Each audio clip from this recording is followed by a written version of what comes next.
For more on this, our correspondent Louisa Olani has sent us this report from Lagos in Nigeria. Listen in. Uganda's parliament has approved deploying UPDF troops to Gaza as part of a proposed international stabilization force under President Trump's plan, following a direct U.S. request. Government and military voices call it a point of national pride, citing Uganda's peacekeeping record. Yet, opposition lawmakers decried the rushed process, questioned the risk in an active conflict zone, and asked whose side the army would be on, raising diplomatic concerns for an OIC member. Overall, the move signals international willingness to step in, but neutrality questions and an uncertain timeline remain. From Lagos, Nigeria, Louisa Olani, we honor World is One. The Ebola outbreak in the Democratic Republic of Congo is worsening rapidly. Confirmed cases have now crossed 4,000, making it the second largest Ebola outbreak on record.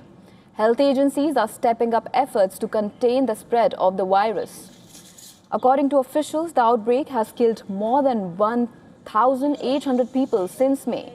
It is caused by the Bundibuyo strain of Ebola, for which there is currently no approved vaccine or treatment.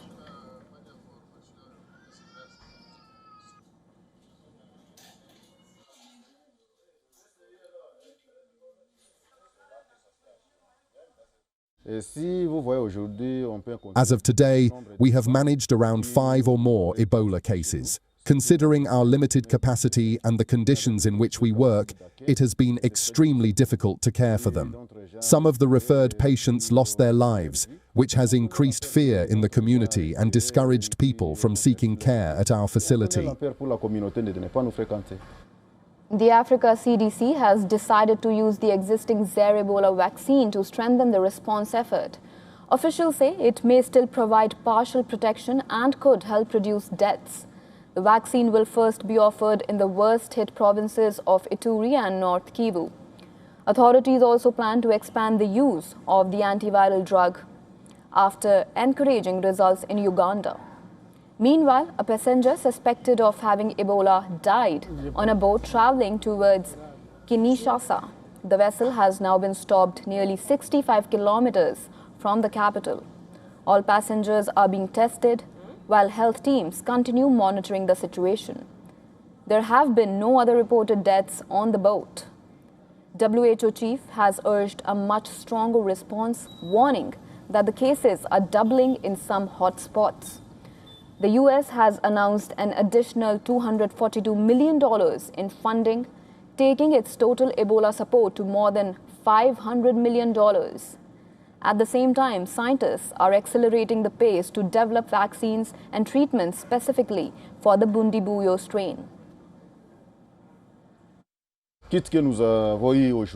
The infection prevention and control kits we received today will help us strengthen infection prevention and control measures.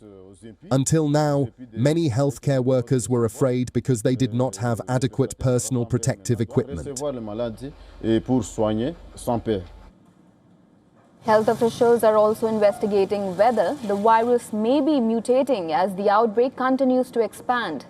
For now, health authorities say early detection, faster treatment, vaccination efforts, and stronger surveillance are among the best tools to contain one of Africa's deadliest Ebola outbreaks.